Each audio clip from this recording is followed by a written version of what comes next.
ബെരാക്ക international മിനിസ്ട്രീസിൻ്റെ word of truth പ്രോഗ്രാമിലേക്ക് നിങ്ങളെല്ലാവരെയും സ്വാഗതം ചെയ്യുന്നു. കർത്താവായ യേശുക്രിസ്തുവിൻ്റെ നാമത്തിലുള്ള സ്നേഹവന്ദനത്തെ അറിയിക്കുന്നു.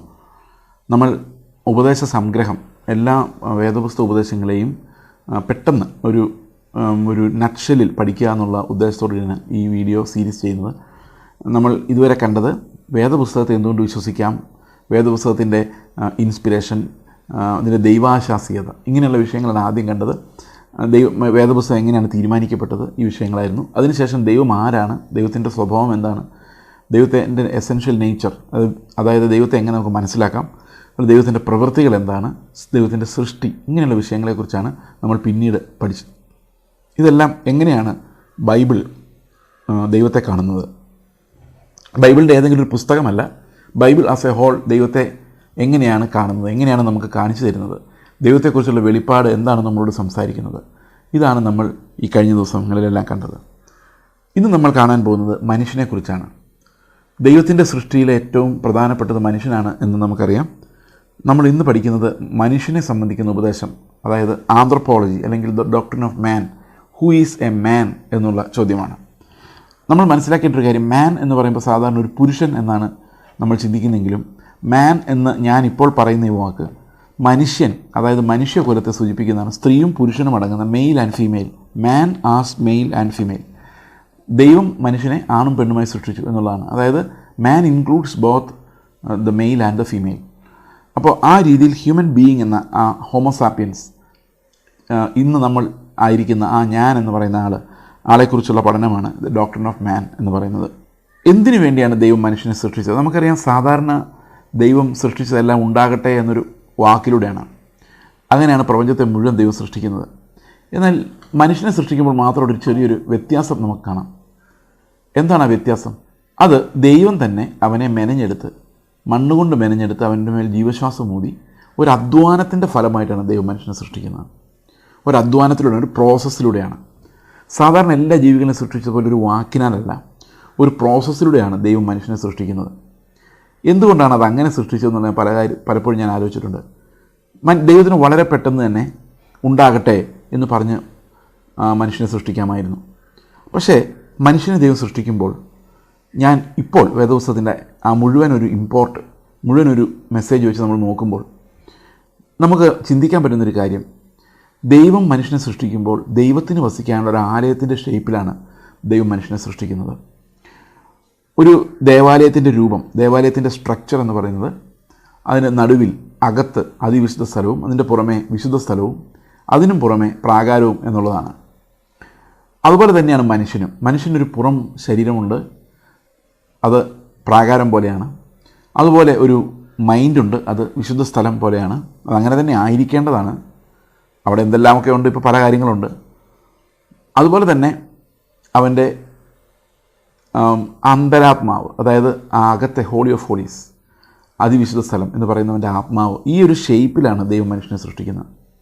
അപ്പോൾ മനുഷ്യനെ സൃഷ്ടിക്കുമ്പോൾ നമ്മൾ മനസ്സിലാക്കേണ്ട ഒരു കാര്യം, അവൻ്റെ മേൽ ശ്വാസം ഊതി അവൻ ജീവനുള്ള ഒരു ദേഹിയായി തീർന്നു. He became a living soul എന്നാണ് അവിടെ പറയുന്നത്. He became a living body എന്നല്ല, ഒരു ബോഡിക്ക് ജീവൻ കൊടുക്കുകയായിരുന്നില്ല ചെയ്ത്. ബോഡി ഉണ്ടായിരുന്നു, ബോഡിക്ക് ജീവൻ മാത്രമല്ല, അതിൻ്റെ കൂടെ പ്രാണനും ഉണ്ടായി എന്നാണ്. അത് രണ്ടായിട്ടാണ് കാണുന്നത്. അതായത് ജീവനുള്ള ഒരു ദേഹിയായി മാറി.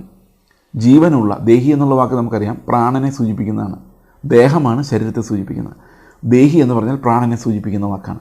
അപ്പോൾ ജീവനുള്ള ദേഹിയായി തീർന്നു എന്ന് പറഞ്ഞു കഴിഞ്ഞാൽ അർത്ഥം ജീവനുള്ള പ്രാണനായി തീർന്നു എന്നാണ്. അപ്പോൾ മനുഷ്യന് ശരീരമുണ്ട്, പ്രാണനുണ്ട്, ജീവനുണ്ട്. ജീവൻ എന്ന് പറയുന്ന ആത്മാവാണ് ജീവിപ്പിക്കുന്നത്, നമുക്കറിയാം. അത് ജീവൻ ആത്മാവിനെ സൂചിപ്പിക്കുന്നതാണ്. അപ്പോൾ മനുഷ്യൻ്റെ ജീവൻ്റെ പ്രത്യേകത എന്ന് പറയുന്നത് അത് ദൈവത്തിൻ്റെ ശ്വാസത്തിൽ നിന്ന് വരുന്നതാണെന്നുള്ളതാണ്. അതുകൊണ്ട് തന്നെ മനുഷ്യൻ സൃഷ്ടിക്കപ്പെട്ടിരിക്കുന്നത് ദൈവത്തിൻ്റെ സ്വരൂപത്തിലും സദൃശ്യത്തിലുമാണ് എന്ന് പറഞ്ഞു കഴിഞ്ഞാൽ, മനുഷ്യൻ്റെ മേൽ ദൈവത്തിൻ്റെ ശ്വാസം അവന് ജീവൻ നൽകുന്നു എന്ന് പറഞ്ഞു കഴിയുമ്പോൾ ദൈവിക സ്വഭാവത്തിൻ്റെ ഒരു സ്റ്റാമ്പ് മനുഷ്യൻ്റെ മേലുണ്ട്. ഇമേഗോ ഡെയ് എന്ന് പറയുന്ന ആ ദൈവത്തിൻ്റെ സ്വരൂപം അല്ലെങ്കിൽ സദൃശ്യം, ദൈവത്തിൻ്റെ സ്വരൂപവും സദൃശ്യവും, ഇതൊരു മനുഷ്യൻ്റെ മേൽ നൽകപ്പെട്ടത് ഈ ശ്വാസത്തിലൂടെയാണ്. അപ്പോൾ അതുകൊണ്ട് തന്നെ മനുഷ്യൻ ദൈവത്തിൻ്റെ ഒരു പ്രത്യേക സൃഷ്ടിയായി, ഒരു സ്പെഷ്യൽ സൃഷ്ടിയായി, സൃഷ്ടിയുടെ മകുടമായി നമ്മൾ മനുഷ്യനെ കാണുന്നു. അപ്പോൾ എന്തുകൊണ്ടാണ് ദൈവം മനുഷ്യനെ ഈ രീതിയിൽ സൃഷ്ടിച്ചത് എന്ന് ചോദിച്ചു കഴിഞ്ഞാൽ, ദൈവത്തെ റെപ്രസെൻ്റ് ചെയ്യാൻ വേണ്ടിയാണ്. ദൈവത്തിൻ്റെ സ്വരൂപവും സദൃശവും എന്തിനാണ് ഈ സൃഷ്ടിയുടെ ഇടയിൽ എന്തിനു വേണ്ടിയാണ് നൽകുന്നത്? ഒരു സൃഷ്ടിക്ക് മാത്രം ദൈവത്തിൻ്റെ സ്വരൂപവും സദൃശവും. അപ്പോൾ മറ്റു സൃഷ്ടികളെ നിയന്ത്രിക്കുന്നതിനും മറ്റു സൃഷ്ടികളുടെ മുമ്പിൽ ദൈവത്തെ പ്രതിനിധീകരിക്കുന്നതിനും ദൈവത്തിൻ്റെ റെപ്രസെൻറ്റേറ്റീവായിട്ട് നിൽക്കുന്നതിനാണ് മനുഷ്യനെ ദൈവം ആക്കി വച്ചിരുന്നത്. എന്ന് പറഞ്ഞു കഴിഞ്ഞാൽ മാൻ റെപ്രസെൻറ്റഡ് ഗോഡ്. അതുകൊണ്ടാണ് അവൻ ആ സ്വരൂപവും സദൃശവും ലഭിച്ചത്. പക്ഷേ എന്ത് സംഭവിച്ചെന്ന് വെച്ച് കഴിഞ്ഞാൽ നമുക്കറിയാം. അപ്പോൾ വീഴ്ചയുടെ സമയത്ത് ഇത് വളരെ പ്രധാനപ്പെട്ടൊരു കാര്യമാണ്. ആ വീഴ്ച എന്ന വിഷയത്തിലേക്ക് നമ്മൾ ഇത്തിരി കഴിയുമ്പോൾ വരും. വീഴ്ചയുടെ സമയത്ത് ഈ അധികാരം, മനുഷ്യന് സൃഷ്ടിയുടെ മേലുള്ള അധികാരം, ദൈവത്തെ റെപ്രസെൻ്റ് ചെയ്യുന്നതിനുള്ള അവൻ്റെ അധികാരം ഇല്ലാതായിപ്പോയി. അതായത് he could no longer represent God before the creation. അത് ആ പാപത്തിൻ്റെ ഒരു വലിയ റിസൾട്ടായിരുന്നു. ആ ദൈവത്തിൻ്റെ ഇമേജ്, അവൻ്റെ മേലുണ്ടായിരുന്ന ഇമേജ് വികൃതമാക്കപ്പെട്ടു എന്നുള്ളത്. ഇത് മനുഷ്യൻ വിചാരിച്ചാൽ അത് ശരിയാക്കാവുന്ന ഒരു രീതിയിലായിരുന്നില്ല. അത് തകർക്കപ്പെട്ട് പോവുകയായിരുന്നു. ഇമേജ് ഉണ്ടോ എന്ന് ചോദിച്ചു കഴിഞ്ഞാൽ ഉണ്ട്, ബട്ട് ഇറ്റ് വാസ് ഡിസ്റ്റോർട്ടഡ്. അതായത് ഒരു മനുഷ്യനും ദൈവത്തെ പ്രതിനിധീകരിക്കുന്നില്ല വീഴ്ചയ്ക്ക് ശേഷം. എന്നാൽ വീഴ്ചയ്ക്ക് മുൻപ് സൃഷ്ടി നോക്കുമ്പോൾ ദൈവത്തിൻ്റെ പ്രതിനിധിയായി മനുഷ്യനെ കാണാൻ കഴിയുമായിരുന്നു. അപ്പോൾ ദൈവവും മനുഷ്യനും തമ്മിലുള്ള സദൃശ്യം എന്താണ്? നമ്മൾ പലപ്പോഴും സ്വരൂപവും സദൃശവും എന്ന് പറയുമ്പം എന്താണ് ദൈവമായിട്ടുള്ള സ്വരൂപവും സദൃശവും? സ്വരൂപം എന്ന് പറയുമ്പോൾ നമുക്ക് മനസ്സിലാക്കുന്നത് ദൈവത്തിന് രൂപം നമുക്ക് നിർവചിക്കാൻ സാധിക്കില്ലെന്ന് നമുക്കറിയാം. ദൈവം ആത്മാവാകുന്നു എന്നൊരു റെവലേഷൻ നമ്മൾ പഠിക്കുന്നുണ്ട്. അതുപോലെ തന്നെ ഒരു ആത്മസ്വഭാവം മനുഷ്യനുണ്ട്. മനുഷ്യനൊരു രൂപത്തെ നമുക്ക് നിയതമായ രൂപം കൊടുക്കാൻ പറ്റുമെങ്കിലും അതൊരു സ്പിരിച്വൽ നേച്ചർ കൂടിയാണ്. അപ്പോൾ ആ സ്പിരിച്വാലിറ്റി എന്നുള്ള കാര്യത്തിൽ ദൈവവും മനുഷ്യനും തമ്മിലൊരു സ്വരൂപ സദൃശ്യമുണ്ട്. അത് രൂപമെന്ന് നമുക്ക് പറയാൻ പറ്റത്തില്ല. അപ്പോൾ ദൈവം ആത്മാവാകുന്ന പോലെ തന്നെ മനുഷ്യനും ഒരു ആത്മസ്വഭാവം, ഒരു ആത്മാവിൻ്റെ പ്രസൻസ് മനുഷ്യൻ്റെ ഉള്ളിലും ദൈവം നൽകിയിരുന്നു. അതുപോലെ തന്നെ മൊറാലിറ്റി, സന്മാർഗീയത, നല്ല മാർഗത്തിലൂടെ സഞ്ചരിക്കുന്ന നല്ല സ്വഭാവം, നല്ല മൊറാലിറ്റി എന്ന് നമുക്ക് പറയാം. സ്പിരിച്വൽ, ആത്മീകത, മെൻ്റൽ, മാനസികമായത് സ്വഭാവവിശേഷങ്ങൾ, ഇതെല്ലാം ദൈവവുമായി സദൃശ്യമുണ്ട്. ഈ കാര്യങ്ങളിലെല്ലാം ദൈവവുമായിട്ടുള്ളൊരു സദൃശ്യം മനുഷ്യന് ദൈവം കൊടുത്തിരുന്നു. അതായത് അവൻ്റെ ആത്മാവിലും ആത്മീയ കാര്യങ്ങളിലും സന്മാർഗ കാര്യങ്ങളിലും മനസ്സിൻ്റെ വിവിധ വിചാരങ്ങളിലും എല്ലാം ദൈവവുമായുള്ളൊരു സദൃശ്യം മനുഷ്യന് ദൈവം നൽകിയിരുന്നു. അതുപോലെ തന്നെ നമ്മൾ മനസ്സിലാക്കേണ്ട ഒരു കാര്യമാണ് റിലേഷനിൽ ഏർപ്പെടാനുള്ള കഴിവ്. അതായത് അത് ദൈവത്തിൽ നിന്ന് കിട്ടുന്നതാണ്. ദൈവം ഒരു പെർഫെക്റ്റ് റിലേഷൻ കീപ്പ് ചെയ്യുന്ന ദൈവമാണ്. പിതാവും പുത്രനും പരിശുദ്ധാത്മാവും എന്ന് പറയുന്നത് പെർഫെക്റ്റ് റിലേഷനാണ്. ആ റിലേറ്റ് ചെയ്യാനുള്ള മനുഷ്യൻ്റെ കഴിവ്, പരസ്പരം റിലേറ്റ് ചെയ്യാനുള്ള മനുഷ്യൻ്റെ കഴിവും ദൈവത്തിൻ്റെ സദൃശമാണ്. ദൈവത്തിന് ഉള്ള ഗുണത്തിൻ്റെ ഒരു പകരലാണ്. അതുകൊണ്ട് തന്നെയാണ് തൃത്വ ഉപദേശം ഞാൻ വളരെ ഗൗരവമായും വളരെ പ്രഷ്യസായിട്ടും കരുതുന്നത്. കാരണം ദൈവം റിലേഷനിൽ വെളിപ്പെടുന്ന ഒരാളാണ്. പരസ്പര ബന്ധം, മനുഷ്യന് പരസ്പരം ബന്ധപ്പെടാനുള്ള കഴിവ്, മനുഷ്യന് പരസ്പരം ഇടപെടാനുള്ള കഴിവ്, സ്നേഹിക്കാനുള്ള കഴിവ് ദൈവത്തിൽ നിന്ന് ലഭിച്ചതാണ്. കാരണം തൃത്വം എന്ന് പറയുന്ന ഒരു പെർഫെക്റ്റ് ഹാർമോണിയസ് ഫെലോഷിപ്പാണ്. ഒരു ദൈവമാണ്, 3 വ്യക്തികളാണ്, ഒരു ദൈവമേ ഉള്ളൂ. ആ ഒരു ദൈവം എന്ന് പറയുമ്പം തന്നെ എല്ലാറ്റിൻ്റെയും സാരാംശമാണ്. എന്ന് പറഞ്ഞാൽ ഈ നല്ല ഗുണങ്ങളെല്ലാം ആ ദൈവത്തിൽ നിന്ന് വരുന്നതാണ്. അവിടെ റിലേഷൻഷിപ്പ് എന്ന് പറയുന്നത് ഈ ദൈവത്തിൻ്റെ ഒരു ആസ്പെക്റ്റാണ്. He can relate perfectly. അപ്പോൾ അത് തന്നെ മനുഷ്യൻ്റെ സ്വഭാവത്തിലും നൽകപ്പെട്ടിട്ടുണ്ട്. അപ്പോൾ മനുഷ്യന് ദൈവം മഹത്വം കൊടുത്തിരുന്നു എന്ന് പറയുമ്പോൾ ഈ മഹത്വം എന്ന വാക്ക് പലപ്പോഴും നമ്മൾ വിചാരിക്കുന്ന ഈ പണ്ട് കാലത്തെ ദേവന്മാരുടെ എന്നൊക്കെ പറഞ്ഞ് ഫോട്ടോകൾ നമ്മൾ കണ്ടിട്ടുണ്ട്. ഇതിൻ്റെ പുറകിൽ ലൈറ്റ് അടിക്കുന്ന പോലെ ഈ മഹത്വം എന്ന് പറയുന്ന ഒരു വെളിച്ചമാണെന്ന്, പ്രകാശമാണെന്നൊക്കെ ചിന്തിക്കുന്ന ആളുകളുണ്ട്. നോട്ട് നെസസറിലി അങ്ങനെ ആകണമെന്നില്ല. സ്വർഗത്തിൽ അങ്ങനെ ആയിരിക്കാം. പക്ഷേ ഈ ഭൂമിയിൽ മഹത്വം എന്ന് പറയുന്നത് അങ്ങനെ ഒരു ലൈറ്റ് അടിക്കുന്നതല്ല, ഒരു പ്രകാശവുമല്ല. മനുഷ്യൻ സൃഷ്ടിയെ നോക്കുമ്പോൾ മറ്റെല്ലാ സൃഷ്ടികളെക്കാളും ശ്രേഷ്ഠമായത്, മഹത്വമേറിയത്, ഗ്ലോറിയസ് ആയിട്ടുള്ളത് എന്ന് പറയുന്നത് അതൊരു നമുക്ക് നിർവചിക്കാൻ പറ്റാത്ത ഒരു ക്യാരക്ടറിസ്റ്റിക്കാണ്. പുതിയ നിയമത്തിൽ യേശുക്രിസ്തുവിനെക്കുറിച്ച് കൃപ നിറഞ്ഞവനായി കാണപ്പെട്ടു എന്ന് പറയുന്നത് ദൈവമഹത്വവുമായി ബന്ധിപ്പിച്ചാണ്. അവിടെ പറയുന്നത് വചനം ജഡമായി തീർന്നു, യോഹന്നാൻ്റെ സുവിശേഷം 1:14. വചനം ജഡമായി തീർന്നു, കൃപയും സത്യം നിറഞ്ഞവനായി നമ്മളിൽ പാർത്തു. ഞങ്ങളവൻ്റെ തേജസ് ലൈറ്റായിട്ടല്ല കണ്ടത്, പിതാവിൽ നേകജാതനായവൻ്റെ തേജസ്സായി കണ്ടു. അപ്പോൾ ഈ പിതാവിൽ നിന്ന് ഏകജാതനായവൻ്റെ തേജസ് ഇവർ കണ്ടത് വെളിച്ചമായിട്ടല്ല, കൃപയും സത്യവും നിറഞ്ഞതായിട്ടാണ്. അപ്പോൾ മനുഷ്യന് ഏദൻ തോട്ടത്തിലുണ്ടായിരുന്ന തേജസ് ഒരു ലൈറ്റ് പോലെയല്ല നിങ്ങൾ സങ്കല്പിക്കേണ്ടത്. ബ്ലെമിഷില്ലാത്ത ഒരു കുറ്റമില്ലാത്ത ഒരു ശരീരം, പാപമില്ലാത്തൊരു മനസ്സ്, സൃഷ്ടിയെ മുഴുവൻ നിയന്ത്രിക്കാനുള്ള കഴിവ്, അതുപോലെ തന്നെ സൃഷ്ടിയുടെ മുമ്പിൽ ദൈവത്തെ പ്രതിനിധീകരിക്കാനുള്ള കഴിവ്. ഇത് ആണ് ഈ മഹത്വം എന്നുള്ള വാക്കുകൊണ്ട് ഉദ്ദേശിക്കുന്നത്. അല്ലാതെ മനുഷ്യൻ നടക്കുന്നിടത്തെല്ലാം വെളിച്ചോടിച്ചുകൊണ്ടിരുന്നു എന്നുള്ള രീതിയിലല്ല. അപ്പോൾ മനുഷ്യ സങ്കല്പത്തിലാണ് അങ്ങനെ ഒരു മഹത്വത്തെക്കുറിച്ച് പലപ്പോഴും ആളുകൾ ചിന്തിക്കുന്നത്. അപ്പോൾ മനുഷ്യൻ്റെ സൃഷ്ടിയെക്കുറിച്ച് പ്രധാനമായിട്ടും നമ്മൾ ഇത്രയാണ് കാണേണ്ടത്. ഈ മനുഷ്യനെ ദൈവം സൃഷ്ടിക്കുമ്പോൾ തന്നെ അവനെ ആണും പെണ്ണുമായി സൃഷ്ടിച്ച ആ നിമിഷത്തിലല്ല, ആ സൃഷ്ടിക്കകത്ത് അത് ഉൾപ്പെട്ടിരുന്നു. അപ്പോൾ മനുഷ്യനെ ദൈവം സൃഷ്ടിച്ചു. മനുഷ്യൻ ഉറക്കമായിരുന്നു, ഗാഢമായ ഉറക്കത്തിലായിരുന്നപ്പോൾ അവൻ്റെ വാരിയിലെടുത്ത് ദൈവം ആ വാരിയിൽ നിന്നും ഹവ്വയെ സൃഷ്ടിച്ചു. അപ്പോൾ ഒരു കാര്യം നമുക്ക് ഉറപ്പാണ്, ആദവും ഹവ്വയും ഒരേ സബ്സ്റ്റൻസാണ്, മണ്ണാണ്. മണ്ണിൽ നിന്നുണ്ടായതാണ്, ആദമിൽ നിന്നുണ്ടായതാണ് ഹവ്വ. അപ്പോൾ ശരിക്കും പറഞ്ഞു കഴിഞ്ഞാൽ ഇവർക്ക് രണ്ടുപേർക്കും ഒരേ നേച്ചറാണ്. പലപ്പോഴും ആദം കുറച്ച് നല്ലതാണ് ആദമിനും, ഹവ്വയാണ് കുറച്ച് ഭേദമെന്ന് ഹവ്വയ്ക്കും തോന്നുമെങ്കിലും ഇവർക്ക് രണ്ടുപേർക്ക് എസെൻഷ്യലി ഒരു സ്വഭാവം തന്നെയാണ്. നിങ്ങളുടെ വീട്ടിൽ ചിലപ്പോൾ ആദവും ഹവ്വയും തമ്മിൽ സംഘടന ഉണ്ടായിരുന്നിരിക്കാം. നിങ്ങൾ വിചാരിക്കായിരിക്കും ഒരാൾ മറ്റൊരാളേക്കാൾ ഭേദമാണ്. അങ്ങനെയൊന്നുമില്ല. രണ്ടും ഒരേ സ്വഭാവമാണ്, ഒരേ പ്രകൃതമാണ്. മനുഷ്യൻ എന്ന് പറയുന്നത് ആണും പെണ്ണുമാണ്. ഓക്കെ, അവർക്ക് അവരുടേതായ ചിന്താ വ്യത്യാസങ്ങളുണ്ട്. പക്ഷേ എസെൻഷ്യൽ നേച്ചർ, അതായത് ആ മനുഷ്യ സ്വഭാവം എന്ന് പറയുന്ന രണ്ടുപേരുടെയും ഒന്ന് തന്നെയാണ്. അപ്പോൾ മനുഷ്യനെ എന്തിനാണ് സ്ത്രീയും പുരുഷനുമായിട്ട് സൃഷ്ടിച്ചത്? അതിനൊരു കാരണമുണ്ട്. അതായത് പരസ്പര ബന്ധത്തിനകത്ത് ഒരു ഹാർമോണിയസ് ബന്ധമുണ്ടാകാൻ വേണ്ടിയാണ്. ഹാർമോണിയസ് ബന്ധം എന്ന് പറഞ്ഞാൽ അങ്ങോട്ടും ഇങ്ങോട്ടും വഴക്കുണ്ടാക്കാത്ത, കല്ല് കടിക്കാത്ത, ചേർന്ന് ഇഴുകാൻ പറ്റുന്ന ഒരു ബന്ധമുണ്ടാവുക എന്നുള്ളതാണ് കർത്താവിൻ്റെ അതിലുള്ള ഒന്നാമത്തെ ഉദ്ദേശം എന്ന് നമുക്ക് വേണമെങ്കിൽ ചിന്തിക്കാം. അപ്പോൾ മനുഷ്യനെ സൃഷ്ടിക്കുമ്പോൾ ഈ ആണും പെണ്ണുമായി സൃഷ്ടിക്കുന്നതിലൂടെ ദൈവം എന്ത് ചെയ്യുന്നു വെച്ച് കഴിഞ്ഞാൽ കോംപ്ലിമെൻ്ററി ബിഹേവിയർ, അതായത് ഒരു പുരുഷന് പുരുഷൻ്റെ ഒരു കാഴ്ചപ്പാട്, സ്ത്രീക്ക് സ്ത്രീയുടെ ഒരു കാഴ്ചപ്പാട്, ആ എസെൻഷ്യൽ സ്വഭാവം ഒന്നാണെങ്കിലും രണ്ട് കാഴ്ചപ്പാടുകൾ അവർക്കുണ്ട്. ഈ രണ്ട് കാഴ്ചപ്പാടുകളും ദൈവം സൃഷ്ടിച്ചത് എങ്ങനെയാണെന്ന് വെച്ച് കഴിഞ്ഞാൽ കോംപ്ലിമെൻ്ററി ആയിട്ടാണ്. അതായത് ഒരാൾ എവിടെയാണോ താഴ്ന്നിരിക്കുന്നത് അവിടെ മറ്റേ ആൾ ഉയർന്നിരിക്കുന്ന രീതിയിൽ പരസ്പരം കോംപ്ലിമെൻ്റ് ചെയ്യുന്ന രീതിയിലാണ് ഒരു പെർഫെക്റ്റ് ഒരു പെർഫെക്റ്റ് ആയിട്ടൊരു സ്പിയർ അല്ലെങ്കിൽ ഒരു കമ്പ് മുറിച്ചിട്ട് അതിനെ വീണ്ടും കൂട്ടിപ്പിടിപ്പിക്കുമ്പോൾ അത് രണ്ട് ഫിറ്റാവുന്നത് പോലെ ഈ പരസ്പരം ഇഴുകി ചേരുന്ന രീതിയിലാണ് ദൈവം സ്ത്രീയെയും പുരുഷനെയും സൃഷ്ടിച്ചത്. അത് ശാരീരികമായും സ്വഭാവപരമായും മാനസികമായും ആത്മീകമായും എല്ലാം ആ കാഴ്ചപ്പാടുകളുടെ വ്യത്യാസം സ്ത്രീക്കും പുരുഷനും ഉണ്ട്. ആ കാഴ്ചപ്പാടുകളുടെ വ്യത്യാസം എങ്ങനെ വർക്ക് ചെയ്യണമെന്നാണ് ദൈവം ആഗ്രഹിക്കുന്നത് വെച്ച് കഴിഞ്ഞാൽ അത് ഓപ്പോസിറ്റ് പോൾസ് അട്രാക്റ്റ് എന്ന് പറയുന്ന പോലെ രണ്ടും ചേർന്ന് ഒരു ഹാർമണി ഉണ്ടാകണം എന്ന് ദൈവം ആഗ്രഹിച്ചു. അപ്പോൾ ഇതെല്ലാം ഈ സൃഷ്ടിയുടെ കാര്യം, മനുഷ്യൻ്റെ സൃഷ്ടിയുടെ കാര്യം പറയുമ്പോൾ നമ്മളൊരു പ്രധാനപ്പെട്ട ചോദ്യം ഇതിനകത്ത് ചോദിക്കേണ്ടതായിട്ടുണ്ട്. എന്തിനു വേണ്ടിയാണ് ദൈവം ഇങ്ങനെ കഷ്ടപ്പെട്ട് മനുഷ്യനെ സൃഷ്ടിച്ചത്? ഇവൻ വീണു പോകുന്ന ദൈവത്തിന് നേരത്തെ അറിയാം. സ്വന്തം ജീവൻ കൊടുത്ത് ഇവനെ രക്ഷിക്കേണ്ടി വരുമെന്ന് ദൈവത്തിന് നേരത്തെ അറിയാം. എന്തുമാത്രം പെയിനാണ് ഈ മനുഷ്യൻ ദൈവത്തിന് ഉണ്ടാക്കിയതെന്ന് നമുക്ക് ചിന്തിക്കാൻ പറ്റാത്തതാണ്. എന്നിട്ട് എന്തിനാണ് ദൈവം മനുഷ്യനെ സൃഷ്ടിച്ചതെന്ന് ഒരുപക്ഷെ നമുക്ക് ചോദിക്കാം. എന്തിനാണ് ദൈവം മനുഷ്യനെ സൃഷ്ടിച്ചത്? പല ആൾക്കാരും പറയുന്നത് ദൈവത്തെ ആരാധിക്കാൻ വേണ്ടിയാണ്. ആരാധന കൊതിയനായൊരു ദൈവം, ദൂതന്മാരവിടെ ആരാധിച്ചിട്ട് മതിയാകാതെ മനുഷ്യരും കൂടെ ആരാധിക്കാൻ വേണ്ടിയാണ് ആരാധനാ സമൂഹത്തെ ഉണ്ടാക്കിയതാണ് ചിലർ പറയുന്നത്.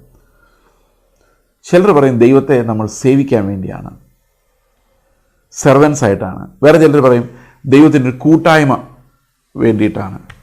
പ്രിയ സഹോദരങ്ങളെ, നമ്മൾ മനസ്സിലാക്കേണ്ട ഒരു കാര്യം, ദൈവത്തിന് കൂട്ടായ്മയ്ക്ക് ഒരു കുറവും ഒരിക്കലുമില്ല. ദൈവത്തിന് സേവകരുടെ ആവശ്യമില്ല. കാരണം അവൻ എല്ലാറ്റിലും എല്ലാ സമയത്തും പെർഫെക്റ്റാണ്. ദൈവത്തെ ആരാധിക്കുവാൻ പ്രത്യേകിച്ച് ആൾക്കാരെ സൃഷ്ടിക്കേണ്ട കാര്യം ദൈവത്തിനില്ല. ദൈവം ദൈവത്തിൽ തന്നെ പെർഫെക്റ്റാണ്. നമ്മൾ ദൈവത്തെക്കുറിച്ച് പറഞ്ഞപ്പോൾ പറഞ്ഞൊരു കാര്യമുണ്ട്, God is perfect in his being. ദൈവം ആരാണോ ആ ദൈവം ദൈവത്തിൽ തന്നെ പെർഫെക്റ്റാണ്. ഒരു വെളിയിൽ നിന്നുള്ള ഒന്നും ആവശ്യമില്ല. Not needed, not necessary. അപ്പോൾ പിന്നെ എന്തിനാണ് മനുഷ്യനെ സൃഷ്ടിച്ചതെന്ന് വെച്ച് കഴിഞ്ഞാൽ അത് ദൈവത്തിൻ്റെ ഗുഡ് പ്ലഷറിലാണ്. അതായത് ദൈവത്തിന് അങ്ങനെ സൃഷ്ടിക്കാൻ ഇഷ്ടം തോന്നി എന്ന് മാത്രമല്ല, ദൈവം ആരാണെന്ന് വെളിപ്പെടുത്താൻ, ദൈവം ആരാണ് എന്ന്, ദൈവത്തിൻ്റെ ആ നേച്ചർ എന്തെന്ന് അവൻ്റെ സൃഷ്ടിയുടെ മുമ്പിൽ വെളിപ്പെടുത്തുവാൻ ദൈവം ആഗ്രഹിച്ചു.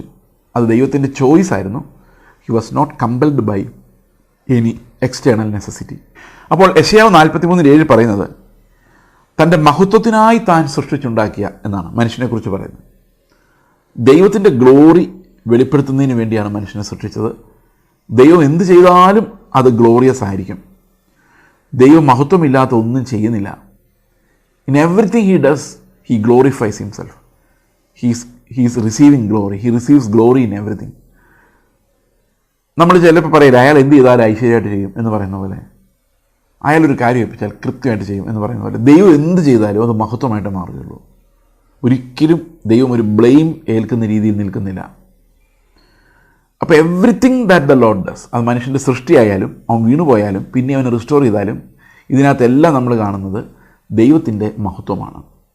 ദൈവമെല്ലാം അത്ഭുതകരമായി ചെയ്യുന്നു. അവൻ മഹത്വത്തിന് യോഗ്യനാണ്. ഇതാണ് വെളിപ്പെടുത്തപ്പെടുന്നത്. അപ്പോൾ ഇതുകൊണ്ടൊക്കെ ദൈവം എന്താ ഉദ്ദേശിക്കുന്നത് നമുക്ക് കൃത്യമായിട്ട് മനസ്സിലാവില്ലെങ്കിലും ഒരു കാര്യം മാത്രം നമുക്ക് ഇവിടെ നോക്കിയാൽ കാണാം. God is glorious. What an awesome God V serve. നമ്മൾ എത്ര വലിയ ദൈവത്തെയാണ് ആരാധിക്കുന്നത്, ശുശ്രൂഷിക്കുന്നത്. അപ്പോൾ എന്ത് സംഭവിച്ചു? സൃഷ്ടിയുടെ സമയത്ത് ദൈവം അവന് കൊടുത്തിരുന്ന അവകാശങ്ങൾ ഇതൊക്കെയാണ്. അവന് പ്രകൃതിയെ നിയന്ത്രിക്കാൻ പറ്റുമായിരുന്നു, സൃഷ്ടിയെ നിയന്ത്രിക്കാൻ പറ്റുമായിരുന്നു, ദൈവത്തെ പ്രതിനിധീകരിക്കാൻ പറ്റുമായിരുന്നു. അതുപോലെ ഹവ്വായും കൂടെ കിട്ടിക്കഴിഞ്ഞപ്പോൾ ഇവർക്കൊരു ഇൻ്റർപേഴ്സണൽ റിലേഷൻഷിപ്പ്, ഒരു പരസ്പര ബന്ധമുള്ള വ്യക്തിത്വം ഉണ്ടാകേണ്ടത് ആവശ്യമായിരുന്നു. ഒരു മനുഷ്യൻ ഒരിക്കലും അവനിൽ തന്നെ പെർഫെക്റ്റ് അല്ല.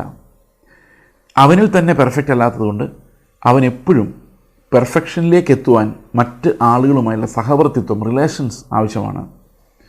അപ്പോൾ ഈ റിലേഷൻഷിപ്പിനും ദൈവം തന്നെയാണ് മാതൃകയെങ്കിലും മനുഷ്യന് അത് തൻ്റെ അസ്ഥിക്കസ്ഥിയും മാംസത്തിന് മാംസവുമായ ഒരു സ്ത്രീയിലൂടെയാണ് ദൈവം അത് സ്റ്റാർട്ട് ചെയ്ത് കൊടുക്കുന്നത്. അങ്ങനെ ദൈവം ലോകത്തിലുള്ള ആദ്യത്തെ ഫാമിലി അവിടെ സ്റ്റാർട്ട് ചെയ്യുന്നു. അപ്പോൾ എന്തിനു വേണ്ടി സ്ത്രീയും പുരുഷനും എന്ന് ചോദിച്ചു കഴിഞ്ഞാൽ ഒന്നാമത്തെ ഉത്തരം റിലേഷൻഷിപ്പ് ഉണ്ടാകുന്നതിന്, അത് പെർഫെക്റ്റ്ലി ഹാർമോണിയസ് ആകുന്നതിന് വേണ്ടി എന്നുള്ളതാണ്. രണ്ടാമത്തെ ഒരു കാര്യം നമ്മൾ മനസ്സിലാക്കേണ്ടത്, സ്ത്രീയെ സൃഷ്ടിക്കുമ്പോൾ ദൈവം നെഞ്ചിൽ നിന്നാണ് സ്ത്രീയെ എടുക്കുന്നത് എന്ന് പറഞ്ഞാൽ അത് ദാറ്റ് ഷോസ് ഇക്വാലിറ്റി. പുതിയ നിയമത്തിലേക്ക് വരുമ്പോഴാണ് അത് കൃത്യമായിട്ട് വെളിപ്പെടുന്നത്. യേശു ക്രിസ്തുവിൽ സ്ത്രീ എന്നോ പുരുഷനെന്നോ ഇല്ല. സ്ത്രീയും പുരുഷനും ഒരേ രക്ഷയ്ക്ക് അവകാശികളും ഒരേ കൃപയ്ക്ക് അവകാശികളുമാണ്. സ്ത്രീക്കും പുരുഷനും പ്രതിഫലത്തിൽ വ്യത്യാസമില്ല, ദൈവത്തിന് മുമ്പുള്ള സ്റ്റാൻഡിങ്ങിൽ വ്യത്യാസമില്ല, വാല്യൂ ഓഫ് ലൈഫ് വ്യത്യാസമില്ല. ഇക്വാലിറ്റി, വ്യക്തിത്വത്തിലുള്ള ഇക്വാലിറ്റി മാത്രമല്ല, പ്രാധാന്യത്തിലുള്ള ഇക്വാലിറ്റിയും സ്ത്രീക്കും പുരുഷനും ഉണ്ട്. അതൊരുപോലെയാണ് എന്നും കൂടെ ഈ സൃഷ്ടിയിലൂടെ ദൈവം നമ്മളെ കാണിച്ചു തരുന്നുണ്ട്. അതായത് മനുഷ്യനെ ദൈവം ആണും പെണ്ണുമായി സൃഷ്ടിച്ചു. ഒരാളുടെ സേവകനായിട്ടോ സേവികയായിട്ടോ അല്ല വരുന്നത്. മനുഷ്യനെ ആദിയിൽ ദൈവം മനുഷ്യനെ ആണും പെണ്ണുമായി സൃഷ്ടിച്ചു. മാൻ എന്ന് പറയുന്നത് ഒരേ ഡിഗ്നിറ്റി അത് പുരുഷനും സ്ത്രീക്കും ഒരുപോലെ ഉള്ളതാണ്. എന്നാൽ പാട്രിയാർക്കൽ സൊസൈറ്റിയിൽ പല സമയത്തും നമ്മൾ ഇപ്പോഴും വിവേചനം വളരെ അധികം അനുഭവിക്കുന്നുണ്ട്. ഇന്നത്തെ കുടുംബങ്ങളിലെ വ്യവസ്ഥ, ഞാനിത് പറയുമ്പോൾ വലിയൊരു കോലാഹലമാകാൻ സാധ്യതയുണ്ടെങ്കിലും ഇന്ന് നമ്മൾ നമ്മുടെ കുടുംബങ്ങളിലേക്ക് നോക്കിക്കഴിഞ്ഞാൽ തന്നെ ഒരു മെയിൽ ഡൊമിനൻസ് വളരെ വ്യക്തമാണ്. ഒരു പുരുഷന് ആത്മീകമായ അധികാരങ്ങളുണ്ട്, അത് തീർച്ചയായിട്ടും വേദപുസ്തകത്തിലുള്ളതാണ്. എന്നാൽ ഇത് ക്രിസ്തുവിൻ്റെ അധികാരം പോലെയുള്ള ഒരു അധികാരമാണ്. അത് കർത്തൃത്വമല്ല, അതൊരു ലീഡർഷിപ്പാണ്. ഈ കർത്തൃത്വം അല്ലെങ്കിൽ ഈ ലീഡർഷിപ്പ് എന്ന് പറയുന്നത് ദൈവം യേശുക്രിസ്തുവിനെ മോഡൽ ചെയ്തുണ്ടാക്കിയതാണ്. ഒരു കുടുംബത്തിൽ യേശുക്രിസ്തു എങ്ങനെയാണ് നമുക്ക് കർത്താവായിരുന്നത്? അവൻ നമുക്ക് സേവകനായിട്ടാണ് വന്നത്, ശുശ്രൂഷക്കാരനായിട്ടാണ് വന്നത്. അതുപോലെ തന്നെയാണ് ഒരു കുടുംബത്തിലെ ലീഡർഷിപ്പും. ഇന്ന് നമ്മൾ കാണുന്ന ആ സ്പിരിച്വൽ ലീഡർഷിപ്പ് എന്നുള്ളത് ഒഴിച്ചു നിർത്തിയാൽ പല കുടുംബങ്ങളിലും വളരെയധികം വിവേചനവും ഒറ്റപ്പെടലും സ്ത്രീകൾ അനുഭവിക്കുന്ന ഒരു കാലഘട്ടം ഉണ്ടായിരുന്നു. ഇപ്പോൾ അത് മാറി മാറി വരുന്നുണ്ടെങ്കിൽ പോലും ഈ ഒരു പാട്രിയാർക്കൽ വിവേചനം ഒരിക്കലും വേദപുസ്തകം സപ്പോർട്ട് ചെയ്യുന്നില്ല. അത് എന്തുകൊണ്ടാണെന്ന് വെച്ച് കഴിഞ്ഞാൽ പണ്ടത്തെ കുടുംബങ്ങളിൽ, നമ്മുടെ നാട്ടിലുള്ള പണ്ടത്തെ കുടുംബങ്ങളിൽ ഒരു പെൺകുട്ടിയെ കല്യാണം കഴിച്ചുകൊണ്ട് വരുന്നത് ആ പുരുഷൻ്റെ കുടുംബത്തെ ബലപ്പെടുത്താൻ വേണ്ടിയാണ്. അവിടെ പണി ചെയ്യാൻ ആൾ വേണം, അവിടെ കാര്യങ്ങൾ നോക്കാൻ ആൾ വേണം. അപ്പോൾ വേറൊരു കുടുംബത്തിൽ പിറന്ന ഒരു പെൺകുട്ടിയെ ഈ കുടുംബത്തിലേക്ക് കൊണ്ടുവരുന്ന ഈ കുടുംബം വലുതാക്കി സ്ട്രോങ് ആക്കാൻ വേണ്ടിയാണ്. അപ്പോൾ ഒരാൾക്ക് നഷ്ടവും വേറൊരാൾക്ക് ലാഭവുമാണ്. എന്നാൽ വേദപുസ്തകത്തിൽ ഒരിടത്തും, പ്രത്യേകിച്ചും പുതിയ നിയമത്തിൽ ഒരിടത്തും, ഒരു സ്ത്രീ അവളുടെ വീട് വിട്ടിട്ട് പുരുഷൻ്റെ വീട്ടിൽ പോയി അവരുടെ മാതാപിതാക്കളെ ശുശ്രൂഷിച്ച് ജീവിക്കണം എന്ന് എഴുതിയിട്ടില്ല.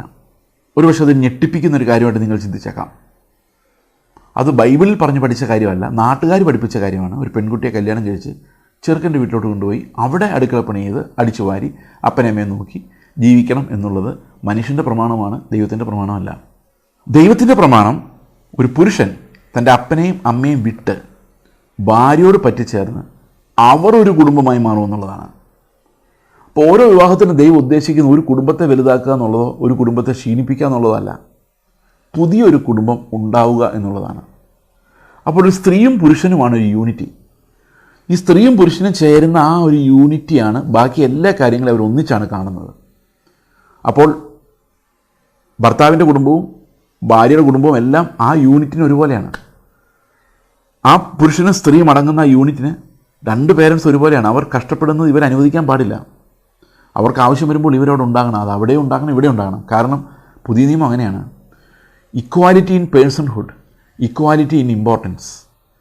ഒരു വ്യക്തി എന്നുള്ള രീതിയിലും, അപ്പോൾ അവിടെ എനിക്ക് അയാളുടെ അപ്പനെ അമ്മയെ നോക്കാൻ പറ്റില്ല, എനിക്ക് അവളുടെ അപ്പനെ അമ്മയെ നോക്കാൻ പറ്റില്ല, ഇങ്ങനെ നമുക്ക് പറയാൻ പറ്റത്തില്ല. രണ്ടുപേരും രണ്ടുപേരുടെയുമാണ്. അവർ ഒന്നാണെന്ന് പറഞ്ഞു കഴിഞ്ഞാൽ അവർക്കുള്ളതും ഒരുപോലെയാണ് എന്നുള്ളതാണ്.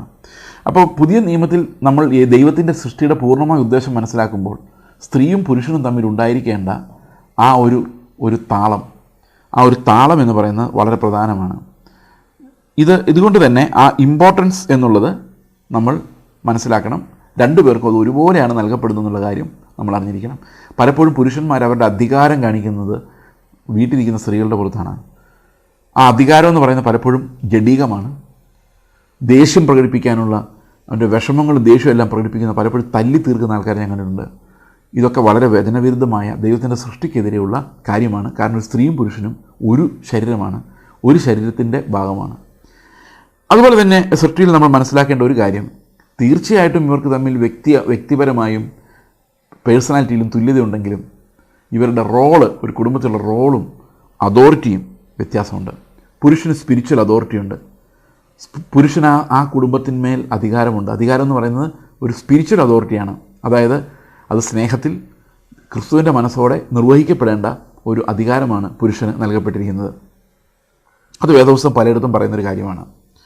ഈ അധികാരം വേറെ ആളെ നിയന്ത്രിച്ച് അടക്കി ഭരിക്കാൻ വേണ്ടിയുള്ളതല്ല, അത് ആ ആളെ ശുശ്രൂഷിക്കാൻ വേണ്ടിയും ക്രിസ്തുവിലേക്ക് നയിക്കാൻ വേണ്ടിയുള്ളതാണ്.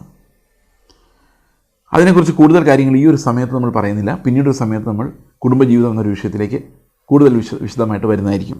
ഇനി അടുത്തത്, നമ്മൾ ദൈവത്തിൻ്റെ തൃത്വത്തെ നോക്കുമ്പോൾ അവിടെയും ഇതേ ഒരു കാഴ്ച നമുക്ക് കാണാം.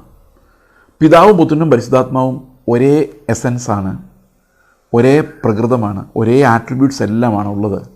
എങ്കിൽ പോലും അവരുടെ റോളിലും അതോറിറ്റിയിലും നമ്മൾ നോക്കുമ്പോൾ ആ വ്യത്യാസം പ്രകടമായിട്ട് കാണാം. ക്രിസ്തു മനഃപൂർവ്വമായി പിതാവിന് റോളിൽ കീഴടങ്ങിയിരിക്കുന്നു. നമ്മുടെ സൃഷ്ടിക്കായി പിതാവിനെ മഹത്വപ്പെടുത്തുന്നു എന്ന് നമുക്ക് കാണാൻ പറ്റും, നമ്മുടെ വീണ്ടെടുപ്പിനായി. അപ്പോൾ നമ്മളെപ്പോഴും റിലേഷനിൽ കാണുന്നത് സ്ത്രീയുടെ തല പുരുഷൻ, പുരുഷൻ്റെ തല ക്രിസ്തു, പുരുഷൻ്റെ തല ക്രിസ്തു, ക്രിസ്തുവിൻ്റെ തല ദൈവം. ആ ഒരു ഓർഡർ അവിടെ വെച്ചിട്ടുണ്ട്. അപ്പോൾ ഇക്കാര്യത്തിലെല്ലാം തൃത്വം എന്ന് പറയുന്ന ആ കാഴ്ചപ്പാട്, ദൈവിക തൃത്വം, ത്രിയേകത്വം എന്ന വാക്കാണ് ശരി. തൃത്വം എന്ന വാക്ക് അതിനകത്തൊരു അപാകതയുണ്ട്. തൃത്വം എന്ന് പറയുമ്പോൾ 3 ദൈവങ്ങൾ എന്ന അവസ്ഥ വരും, ഒരിക്കലും വരാൻ പാടില്ല. ത്രിയേകത്വം എന്ന വാക്കാണ് കൂടുതൽ ഉചിതമായിട്ടുള്ളത്. ഈ ഒരു ഓർഡർ നമുക്ക് പുതിയ നിയമത്തിൽ വീണ്ടെടുപ്പിന് ശേഷവും നമുക്കിത് കാണാൻ സാധിക്കുന്നതാണ്. ഇനി നമുക്ക് ആ വീഴ്ച എങ്ങനെ സംഭവിച്ചു എന്നുള്ള കാര്യത്തിലേക്ക് നമുക്ക് വരാം. ഞാൻ നേരത്തെ പറഞ്ഞ പോലെ ഒരു ടെമ്പിളിൻ്റെ ആകൃതി, ഒരു രൂപത്തിലാണ് ദൈവം മനുഷ്യനെ സൃഷ്ടിച്ചത്. അവന് വസിക്കാനുള്ളൊരു ടെമ്പിൾ. അപ്പോൾ അതിനകത്തൊരു അതിവിശുദ്ധ സ്ഥലം, ഒരു വിശുദ്ധ സ്ഥലം, ഒരു പ്രാകാരം പോലെ ആത്മാവ്, ദേഹി, ദേഹം, ഇത് 3 അടങ്ങുന്ന ഒരു ട്രൈക്കോട്ടമസ് ആയിട്ടുള്ള ഒരാളായിട്ടാണ് ദൈവം മനുഷ്യനെ സൃഷ്ടിച്ചത്. അതായത് 3 ഘടകങ്ങളുള്ള ഒരാൾ. ഇനി ഈ വീഴ്ചയെക്കുറിച്ച് നമുക്ക് നോക്കാം. ആ വീഴ്ചയുടെ സമയത്ത് എന്താണ് സംഭവിച്ചത്? മനുഷ്യൻ്റെ സൃഷ്ടിയെക്കുറിച്ച് പറയുമ്പോൾ അവൻ്റെ സൃഷ്ടിയെക്കുറിച്ച് മാത്രമല്ല വീഴ്ചയെക്കുറിച്ച് നമ്മൾ പഠിക്കേണ്ടത് ആവശ്യമാണ്. അപ്പോൾ വീഴ്ചയെക്കുറിച്ച് നമ്മൾ പഠിക്കുമ്പോൾ പ്രധാനമായിട്ടും കാണേണ്ടത് ഒരു കാര്യമുണ്ട്. അകത്തുള്ള അതിവിശുദ്ധ സ്ഥലം, ആത്മാവ്. ആത്മാവിനോടാണ് ദൈവത്തിൻ്റെ കമ്മ്യൂണിക്കേഷൻ എപ്പോഴും. നമുക്ക് ദൈവത്തിനെ ആത്മാവിൽ മാത്രമേ അറിയാൻ പറ്റുള്ളൂ. എന്നാൽ ഇവൻ പ്രലോഭിപ്പിക്കപ്പെടുന്നത് ദൈവത്തെ അറിയുന്നതിന് പകരം, ആത്മാവിൽ ദൈവത്തെ അറിയുന്നതിന് പകരം പ്രാണനിൽ നന്മ തിന്മകളെ അറിഞ്ഞ് സ്വന്തം സ്വാതന്ത്ര്യത്തിൽ ജീവിക്കാനുള്ള ഒരു പ്രലോഭനത്തിലാണ് അവൻ വീഴുന്നത്. അതായത് നന്മ തിന്മകളെ അറിഞ്ഞ് സ്വയമേ ജീവിക്കുക, ആരുടെ സഹായമില്ലാതെ ജീവിക്കുക. ആത്മാവിൽ ദൈവം പറയുന്നത് കേൾക്കണമെന്ന് നിർബന്ധമില്ല. അപ്പോൾ അങ്ങനൊരു പ്രലോഭനം സാത്താനിന് കൊടുക്കുമ്പോൾ നിനക്ക് തന്നെ തീരുമാനിച്ച് നന്മയും തിന്മയും വിവേചിച്ച് ജീവിക്കുമ്പോൾ നിനക്ക് ദൈവത്തിൻ്റെ ആവശ്യമില്ല, നീയും ദൈവത്തെ പോലെ ആകും എന്നുള്ളൊരു പ്രലോഭനത്തിലാണ് ഇവൻ വീഴുന്നത്. അപ്പോൾ ശരിക്കും പറഞ്ഞു കഴിഞ്ഞാൽ ദൈവ തേജസ്സിനെതിരെ, ദൈവത്തിൻ്റെ അധികാരത്തിനെതിരെയുള്ള റിബല്യനായിട്ടാണ് മനുഷ്യൻ പാപം ചെയ്യുന്നത്. ഇന്നും അങ്ങനെ തന്നെയാണ്. ഇന്നും മനുഷ്യൻ ദൈവത്തോട് പറയുന്നത് നീതി എന്താണെന്ന് ഞാൻ തീരുമാനിച്ചോളാം, ഓക്കെ, അത് എൻ്റെ നന്മതിന്മകളുടെ അടിസ്ഥാനത്തിൽ ഞാനത് തീരുമാനിച്ചോളാം, നീ പറയുന്ന നീതി അനുസരിച്ച് ജീവിക്കാൻ സാധിക്കില്ല. ഈ ഒരു കോൺഫ്ലിക്റ്റ് അന്നും ഇന്നും ഉണ്ട്. ഇന്നും ആൾക്കാരെ സ്വന്തം നീതി എന്ന് പറയുന്നത് സ്ഥാപിക്കാൻ പരിശ്രമിക്കുന്നതാണ് നമ്മൾ കാണുന്നത്. അതുകൊണ്ട് പ്രിയ സഹോദരങ്ങളെ, മനുഷ്യൻ സൃഷ്ടിക്കപ്പെടുമ്പോൾ ദൈവത്തിൻ്റെ സ്നേഹം അതിനകത്ത് കാണാം, ആ കരവിരുത് അതിനകത്ത് കാണാം. എന്നാൽ മനുഷ്യൻ വീണു പോകുമ്പോഴാണ് ദൈവത്തിൻ്റെ സ്നേഹം നമ്മൾ കൂടുതൽ ആഴമായിട്ട് കാണുന്നത്. കാരണം ദൈവം ആരാണ് ശരിക്കും, ദൈവത്തിൻ്റെ സ്നേഹം എത്ര വലുതാണ് എന്ന് മനസ്സിലാക്കുവാൻ നമുക്ക് ആ വീഴ്ചയിൽ മനുഷ്യനെ കർത്താവ് താങ്ങിയത് എങ്ങനെയെന്നും കൂടെ കാണുമ്പോഴാണ് അത് നമുക്ക് മനസ്സിലാകുന്നത്. എന്താണ് വീഴ്ച കൊണ്ട് സംഭവിച്ചത്, എന്താണ് മനുഷ്യൻ്റെ പാപപ്രകൃതം എന്നുള്ളൊരു വിഷയം നമുക്ക് ഈ വരുന്ന ദിവസം സംസാരിക്കാം. ദൈവം നിങ്ങളെ അനുഗ്രഹിക്കുമാറാകട്ടെ. നമുക്ക് പ്രാർത്ഥിക്കാം. ഞങ്ങളുടെ സ്വർഗ്ഗസ്ഥ പിതാവേ, അങ്ങ് എത്രയോ ഞങ്ങളെ സ്നേഹിച്ചു, അങ്ങയുടെ ഇഷ്ടപ്രകാരം ഞങ്ങളെ സൃഷ്ടിച്ചു. ഞങ്ങൾ ഇപ്പോഴും അനുസരണക്കേടുള്ളവരായിരുന്നിട്ടും കർത്താവെ ഞങ്ങളുടെ പിന്നാലെ വരുവാൻ അവിടെ ഞങ്ങളുടെ കരുണ കാണിച്ചു. നന്ദിയോടെ ഞങ്ങളങ്ങ് സ്തോത്രം ചെയ്യുന്നു, അവിടുത്തെ നാമത്തെ മഹത്വപ്പെടുത്തുന്നു. അങ്ങ് ആഗ്രഹിക്കുന്ന പോലെ ജീവിക്കുവാൻ ഞങ്ങളെ സഹായിക്കണം. കർത്താവായ യേശുക്രിസ്തുവിൻ്റെ നാമത്തിൽ തന്നെ ആമേൻ.